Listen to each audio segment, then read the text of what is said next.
Muchas gracias. Me da mucho gusto, es un honor para mí estar con ustedes esta mañana. Me dijeron que la mayor parte de su servicio la dedican a la palabra, así que tenemos como 2 horas por delante para deleitarnos en ella, ¿verdad? Amén. Ah, bueno. Bueno, sin más preámbulo, oremos.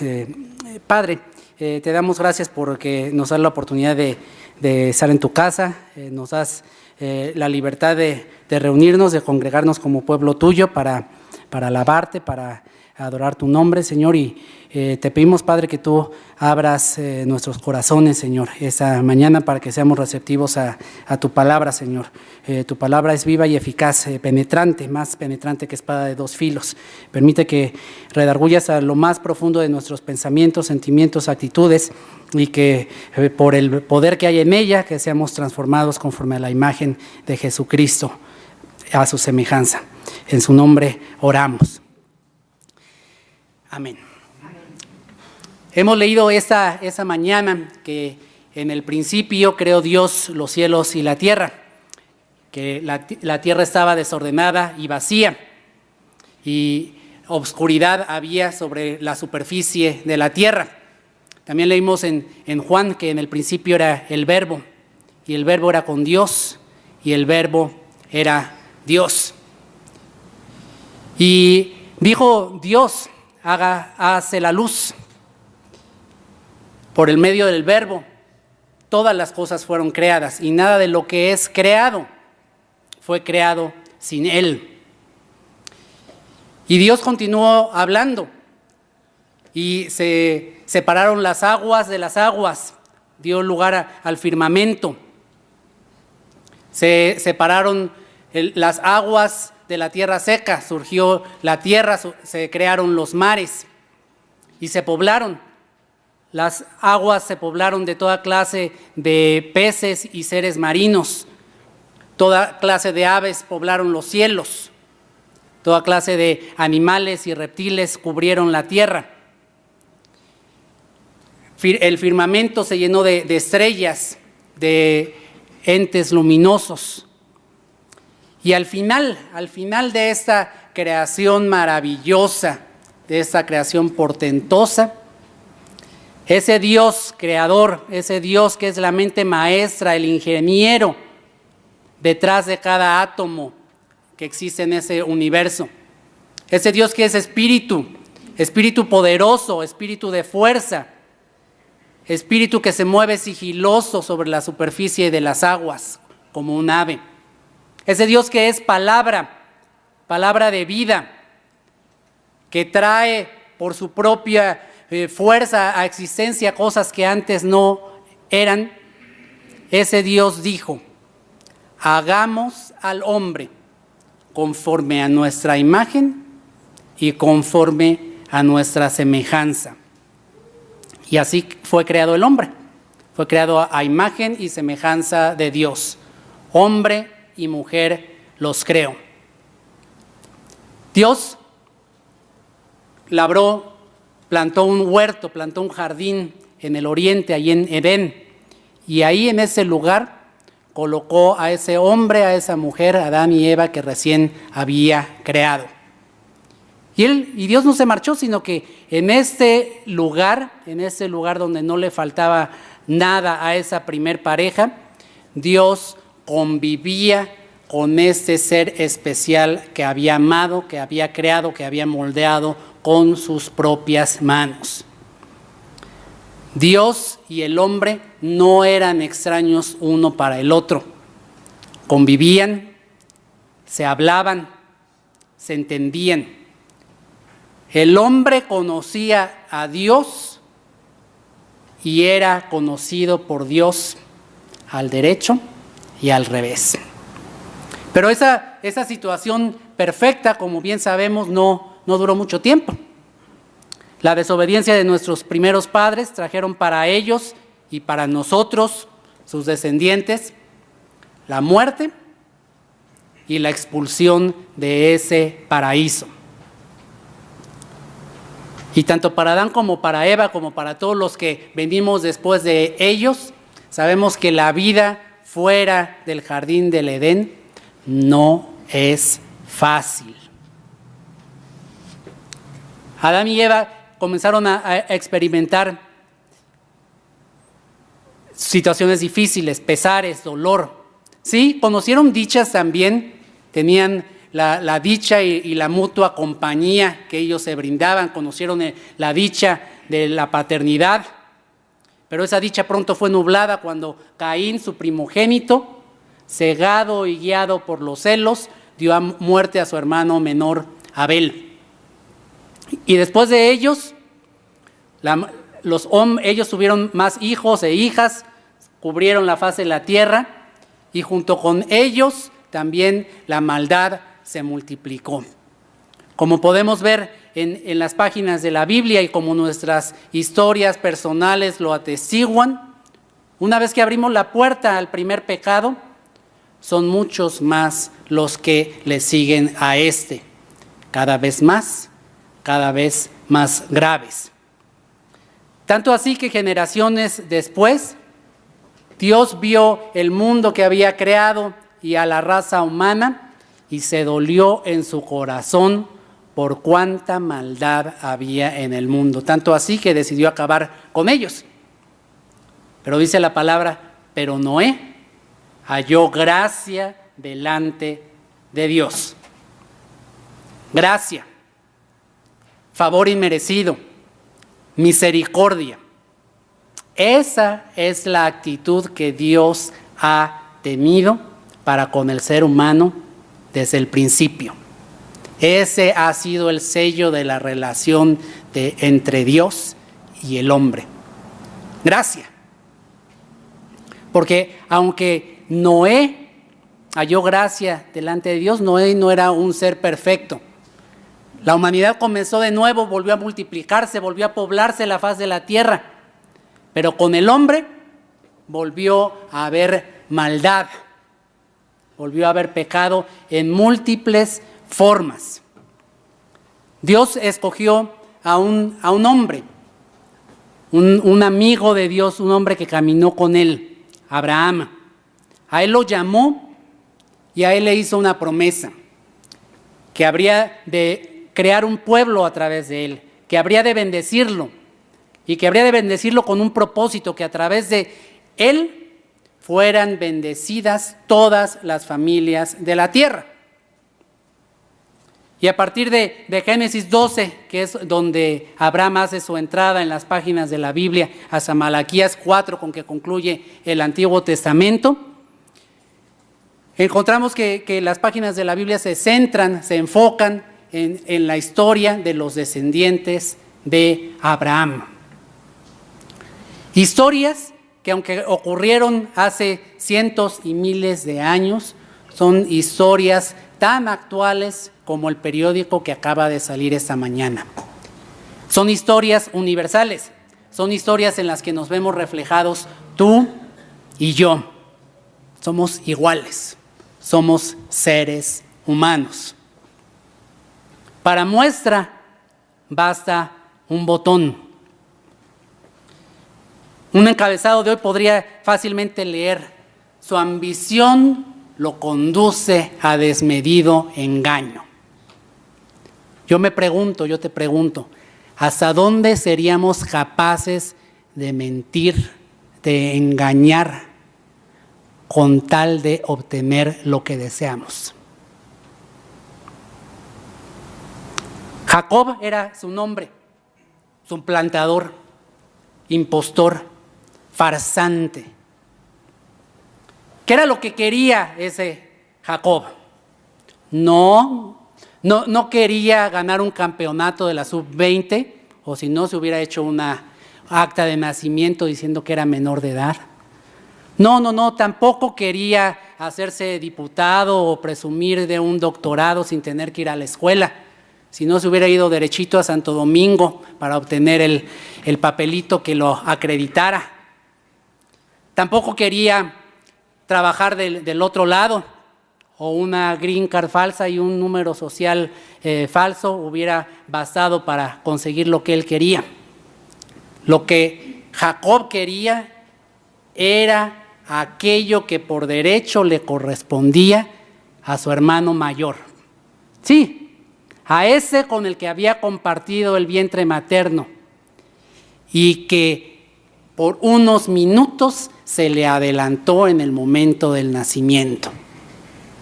Quería las bendiciones de la primogenitura. Así que, ayudado por su madre, no tuvo empacho en fabricar toda una red de mentiras. Se hizo su extreme makeover, ¿verdad?, para hacerse pretender que era velludo cuando en realidad era más lampiño que una tabla. Se vistió los ropajes de su hermano, tomó de entre los animales del corral a un cabrito y lo hizo pasar como el resultado de sus habilidades de cazador, y así, con sangre fría, se presentó delante de su padre, ya anciano Isaac, que había perdido la vista, y se hizo pasar por su hermano Esaú. Isaac, aún en medio de eso, como que no se la tragaba, y le preguntó: ¿en verdad eres tú mi hijo Esaú? Y así, transparentemente, así sin miedo a que le temblara la voz, dijo: sí, soy yo. Exterminio y opresión. Un pueblo entero es oprimido por otro pueblo. Yo me pregunto, ¿hasta dónde seríamos capaces de causar daño a otros, por el simple hecho de que no son como yo, de que son diferentes? Y no estoy hablando de 6 millones de judíos exterminados burocrática, sistemáticamente, brutalmente por el régimen nazi el siglo pasado. Tampoco estoy hablando por 1 millón de tutsis que murieron a manos de sus compatriotas en Ruanda. No estoy hablando de familias, hombres, mujeres, niños cristianos que están siendo decapitados por extremistas musulmanes por rehusarse a convertirse al Islam. Tampoco estoy hablando del privilegio blanco de nuestros vecinos norteamericanos o del racismo que existe en México. Y tal vez muchos de ustedes se sorprenden de decir: ¿en México nosotros, racistas? Pues nada más platiquemos con cualquier centroamericano, con cualquier indígena, y preguntémosle si hay racismo o no hay racismo en nuestro país.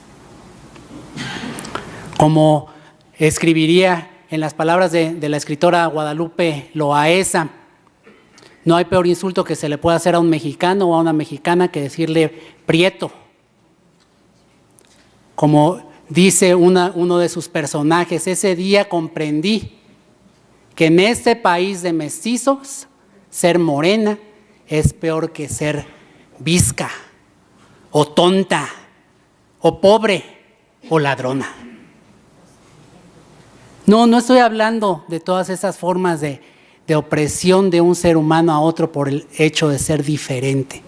Estoy hablando de una historia, Éxodo, que encontramos en el libro de Éxodo, de un soberano, un hombre llamado Faraón, que cuando vio que el pueblo hebreo, un pueblo étnicamente diferente, un pueblo con costumbres diferentes, un pueblo con un Dios diferente, se multiplicaba en medio de su nación, le dio miedo y dijo: antes de que se nos suban al cuello, nosotros los aplazamos primero.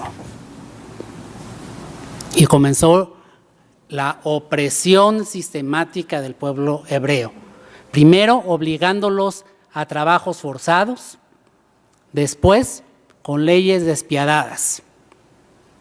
Todo varón que nazca entre los hebreos está condenado a muerte.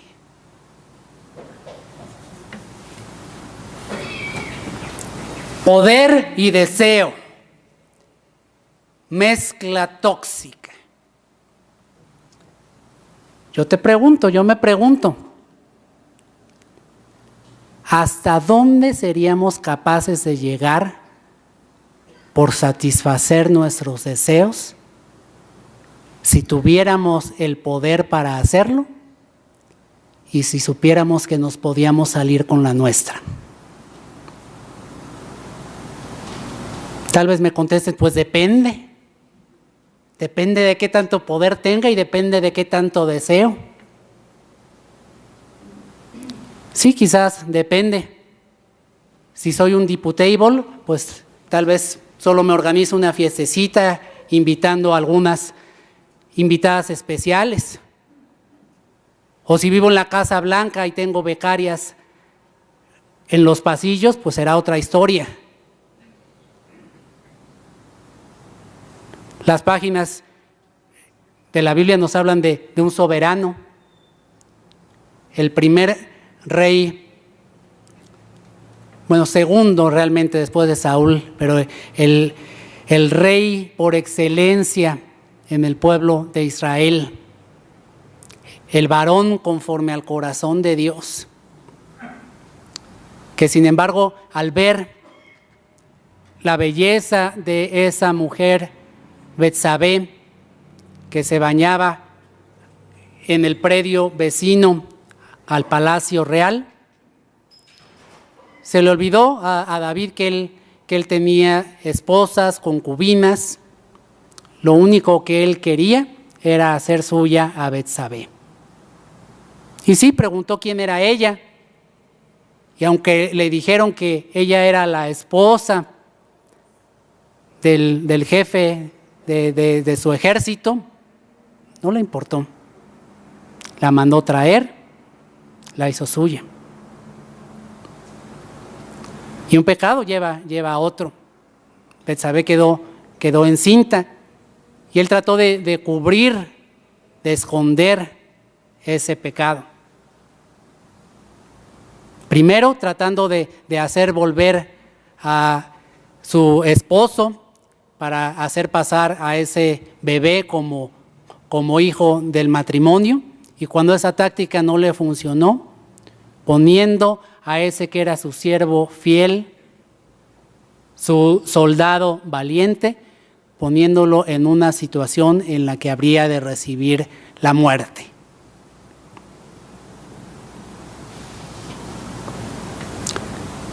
Pareja imperial no conoce límites a donde quiere llegar.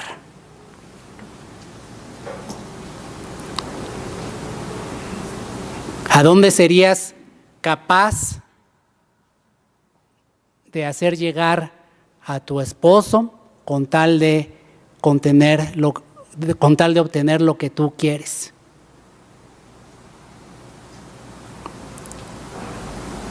Estoy hablando de Acab y Jezabel.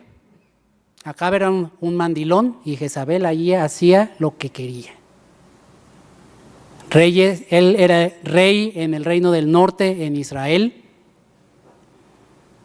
Y Jezabel no tenía parientes involucrados en el narcotráfico, lo que tenía era parientes involucrados en el culto de Baal y en el culto de Acera. Así que no le importó que Israel era el pueblo de un Dios, el Dios vivo y verdadero. Indujo a su esposo a que introdujera el culto a Baal, el culto a Acera en el pueblo, a que de la mesa real de los impuestos del dinero del gobierno fueran alimentados cientos de profetas de Baal, cientos de profetas de Acera. Un día, Acab se paseaba por sus dominios cuando llegó a un huerto, el huerto de Nabot, y le gustó la propiedad, le gustó la casita. Te la compro, no te la vendo. Ha estado en mi familia por años, ¿por qué habría de vendértela. Y Acab regresó enojado ese día a comer. Jezabel le pregunta, ¿y ahora tú por qué tan muino? Pues es que no me quisieron vender esa propiedad. Jezabel, con esa actitud que le caracterizaba, dijo, ¿por qué cosas te afliges tú, sonso? Yo te lo voy a resolver. ¿No eres tú el rey de Israel? Mira, esto es lo que vamos a hacer. Vamos a llamar a dos malandrines, vamos a decirles que den falso testimonio en contra de Nabot, que digan que lo oyeron blasfemar en contra del Dios de Israel, y ya, listo. Con dos testigos falsos nos deshacemos del problema. Y así fue. Dos testigos mancharon el nombre de Nabot, quien fue apedreado, y el día siguiente Acab y Jezabel se paseaban por el huerto que ellos querían.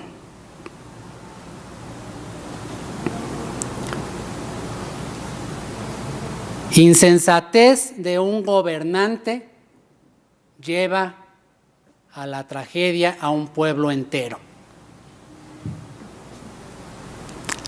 Yo me pregunto, ¿hasta dónde dejaríamos nuestra insensatez, nuestra soberbia, nuestra vanidad lastimar a otros?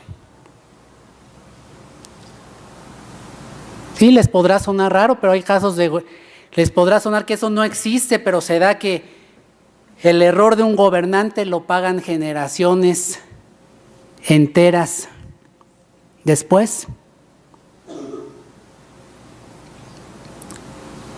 Sí, es cierto que el pueblo de Israel tenía años cavilando, yendo como péndulo entre la adoración al Dios verdadero y la adoración a los ídolos. Pero ¿cuál fue la gota que derramó el vaso para el pueblo de Judá? Ezequías estuvo enfermo, pidió misericordia a Dios y fue sanado. Y unos emisarios del rey de Babilonia llegaron a decir, qué bueno que ya estás bien. ¿Y qué hizo Ezequías con esos mensajeros? Pues se le ocurrió pasearlos por todo lo mejor del reino, abrir las arcas de los tesoros con tal de lucirse, presumirles todo el oro que tenía, toda la plata, todas las riquezas. ¿Y quiénes pagaron el precio de su insensatez? El pueblo entero, que una generación después habría de ser llevado cautivo a Babilonia, pues los babilonios decidieron venir a apoderarse de todas esas riquezas y llevarse cautivo a ese pueblo.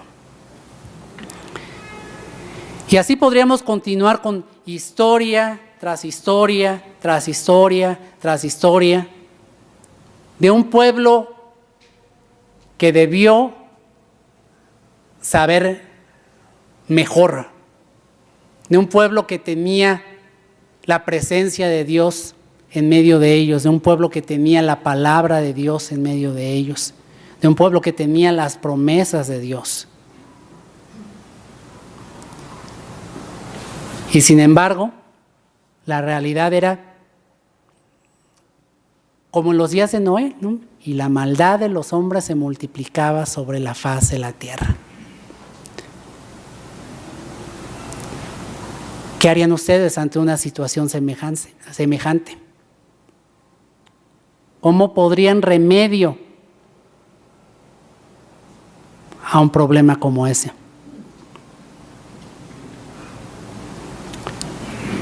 La solución de Dios y el Verbo se hizo carne y habitó entre nosotros y vimos su gloria. Gloria como la del unigénito del Padre, lleno de gracia y de verdad.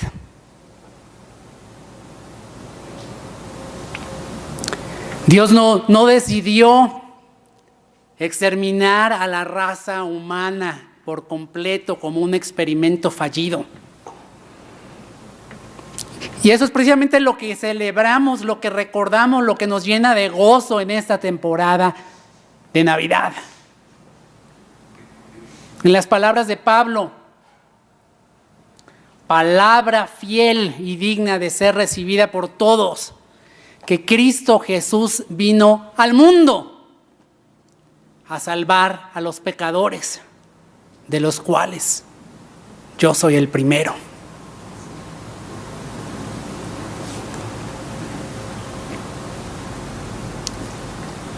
El misterio de la encarnación. Dios hecho hombre. Dios de carne y hueso. Bastaría para que meditáramos en él por horas y días y semanas enteras. Y aplicaciones para nuestra vida. Podríamos discutirlas hasta que el sol se pusiera. Dios se hizo hombre y habitó entre nosotros.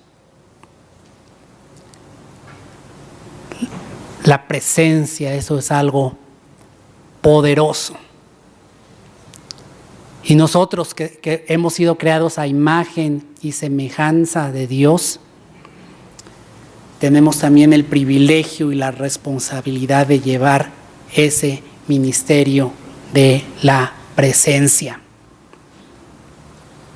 Cuando nosotros vemos a nuestro alrededor, vemos nuestras colonias, nuestras familias, nuestro país, nuestro mundo, vemos violencia, abuso, crimen, corrupción. Nos dan ganas de salir corriendo, nos dan ganas de aislarnos, nos dan ganas de no tener que ver nada con nadie.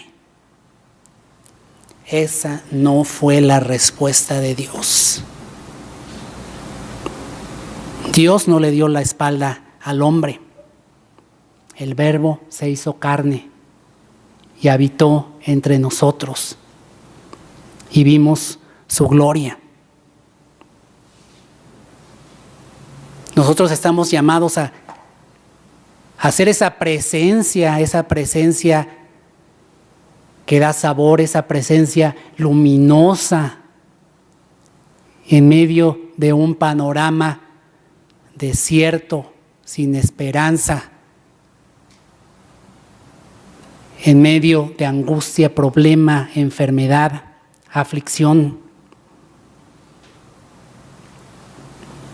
Presencia. Dios en su creación, Dios en su encarnación estuvo presente. No mandó un Twitter diciendo hágase la luz.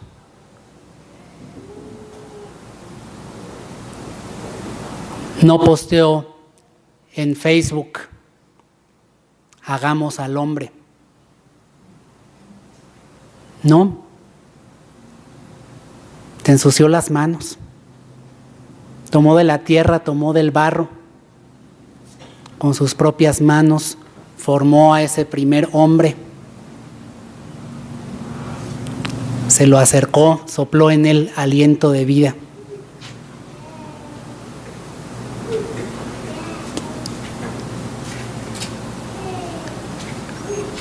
Jesús no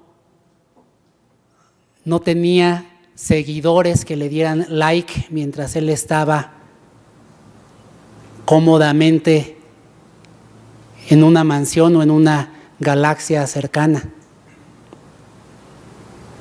No, Jesús habitó en medio de ellos. Caminó en esos caminos rocosos. Sudó bajo el sol abrumador de Judea. Tuvo hambre,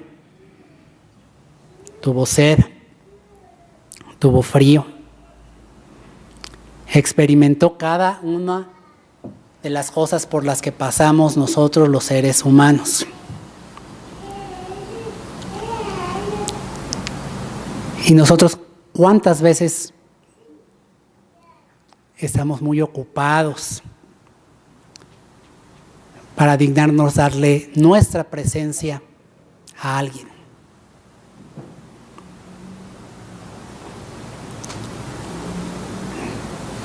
Con un textito rápido me la saco.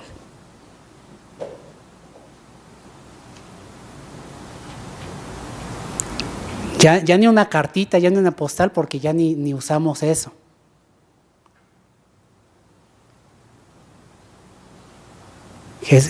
Jesucristo, Dios, tomó la iniciativa de ir a buscar a un mundo, a una raza humana que le había desobedecido, que amaba más las tinieblas que la luz. Dios no dijo, ellos me ofendieron, que me busquen a mí primero. Tal vez esta Navidad Dios está llamando a reconciliarte con alguien, a ir y visitar a esa persona que tal vez es carne de tu carne y huesos de tus huesos, y tienes años sin hablarle y sin verla. Simplemente porque estás muy ocupado.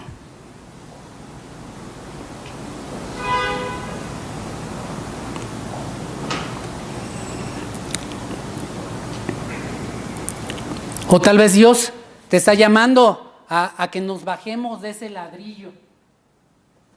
Hay cuantos que estamos arriba de un ladrillito y ya con eso ya nos mareamos. Dice Pablo, haya en ustedes esa misma actitud que hubo en Cristo Jesús, el cual, siendo por naturaleza Dios, no tuvo el ser igual a Dios como algo a que aferrarse, sino que se hizo hombre, y siendo hallado en semejanza de hombre, se humilló a sí mismo, haciéndose obediente hasta la muerte de cruz. Dios, el creador de todo cuanto existe, no tuvo empacho en hacerse un hombre. Y nosotros, hombres y mujeres, que somos exactamente iguales a cualquier habitante que ha vivido en este planeta, nos encanta compararnos y hacernos el que somos más. Hay grupos, hay sectores donde la soberbia es considerada una virtud. Puse en su lugar a ese dependientillo, a esa mesera, como si la ocupación, o la educación, o la nacionalidad, o el color de piel, o el sexo, o la edad de un ser humano hiciera diferencia entre unos y otros, como si era el derecho de ver a alguien así. Nos dijo Pablo, estimémonos unos a otros como ¿qué? Como superiores a nosotros mismos.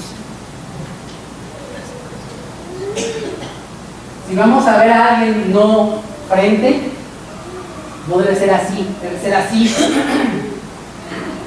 considerándolos, estimándolos como superiores a nosotros mismos.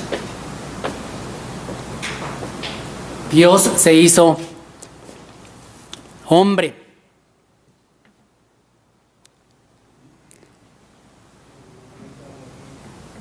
Y dice la palabra de Dios que podríamos pensar que una vez que Jesucristo caminó entre la tierra, la presencia de Dios había llegado a su expresión máxima. Y en un sentido, así es. Pero Jesucristo, al hacerse humano, también enfrentó las limitaciones que todo ser humano enfrenta. Jesucristo estaba limitado por el tiempo y el espacio. Jesucristo no podía estar en todo lugar, a toda hora, en todo tiempo. Cuando Él estaba a punto de ser crucificado, cuando Él se estaba despidiendo de sus discípulos, Él anticipaba un sufrimiento, pero Él anticipaba también una resurrección. Él se levantó de entre los muertos con poder. Y tal vez los discípulos, sus seguidores, pensaban, bueno, ya la hicimos, ya Jesucristo resucitó, Jesucristo tiene un cuerpo nuevo, glorificado, tenemos al Mesías entre nosotros, ya la hicimos, ya. Esto es el grado máximo al que podemos aspirar los seres humanos, tener a Cristo glorificado, resucitado entre nosotros. Sin embargo, sorpresa, después de 40 días de estar dando pruebas de su resurrección, un día lo cita en Galilea y los discípulos lo ven elevarse en medio de las nubes. ¿A dónde vas, Jesús? Si apenas estamos esperando, si apenas estamos empezando. Sin embargo, el plan de Jesús era otro. Dijo, si yo me voy, no los dejaré solos, enviaré a un consolador. Fíjense qué tremenda la progresión del plan de Dios. Dios conviviendo con el hombre en espíritu en el huerto del Edén. Dios a lo largo de toda la historia humana. Dios encarnado en Jesucristo, caminando entre nosotros. Pero a su partida y con el envío del Espíritu Santo, eso aún crece exponencialmente. Porque ahora es Dios en nosotros. Porque a todos los que creen en su nombre, a los que le recibieron, les dio la potestad de ser hechos hijos de Dios. ¿Y cuál han sido las arras de nuestra redención? El primer pago, la primera muestra de lo que está por venir, la presencia del Espíritu Santo en nuestras vidas. Por eso cuando las páginas del Nuevo Testamento llaman a la iglesia, a nosotros, el cuerpo de Cristo, es mucho más que una figura de lenguaje. No es una descripción bonita, poética. Es una realidad espiritual y poderosa. Cristo está aquí. Cristo está en todo el mundo, en hombres y mujeres como tú, como yo, que hemos confiado en Él. ¿Estamos conscientes de esa presencia de Cristo en nuestras vidas? ¿O seguimos viviendo para nosotros y nuestros deseos y nuestra voluntad y nuestro beneficio? ¿Vemos a Cristo en otros? ¿Honramos a Cristo en nuestro hermano, en nuestra hermana? Dijo Jesús, que no digamos que amamos mucho a Dios si no somos capaces de amar a nuestro hermano o a nuestra hermana de carne y hueso que tenemos a un lado nuestro. Yo te invito a que ahorita te voltees ahí con la persona que tienes a tu lado o delante o atrás de ti, que lo veas a los ojos. Parejitas, así viéndose a los ojos.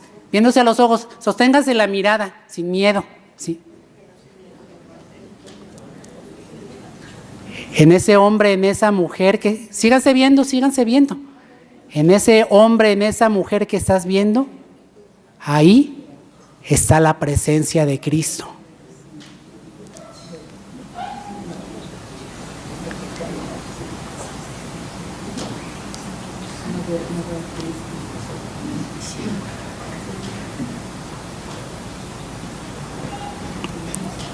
Navidad es una época hermosa del año,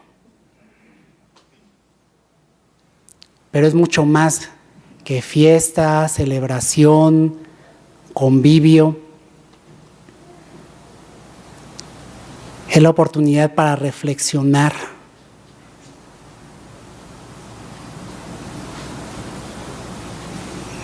En un Dios que sigue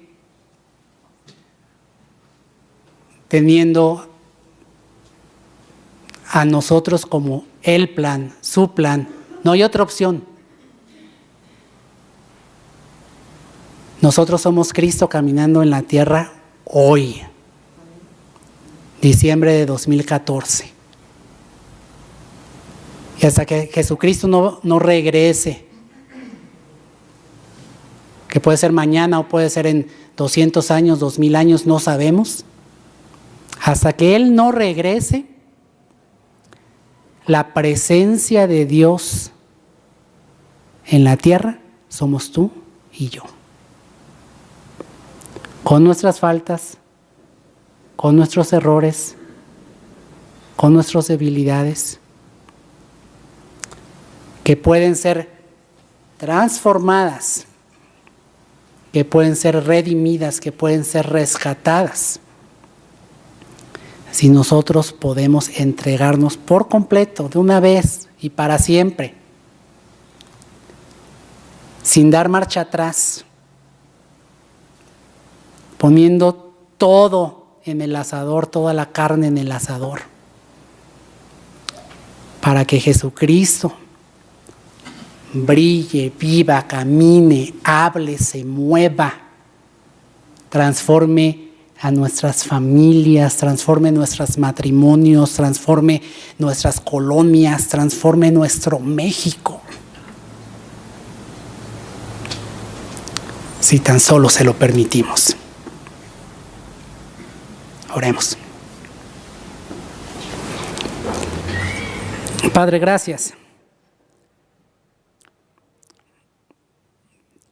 Te damos gracias porque tú enviaste a Jesucristo a este mundo, porque tú nos has dado la oportunidad de responder a su venida, creyendo que Él es quien dijo ser. Y gracias, Padre, porque en los días, meses o años que llevamos caminando contigo, hemos experimentado grandes cambios. Gracias a tu misericordia y a tu gracia, no somos los que una vez fuimos. Sin embargo, reconocemos, Padre, que aún nos falta mucho, que estamos lejos de la estatura del varón perfecto, Cristo Jesús. Te pedimos, Padre, que nos muestres con claridad lo que debemos hacer en ese Adviento, en esta Navidad. ¿Cómo quieres que obedientemente respondamos a ese milagro del Dios hecho carne, Emmanuel, Dios hecho hombre? Y permite que cada día tomados de tu mano, cada día negándonos a nosotros mismos, cada día tomando nuestra cruz y siguiéndote en obediencia, transformemos este mundo hasta que tú regreses y establezcas tu reino en él. En tu nombre oramos. Amén.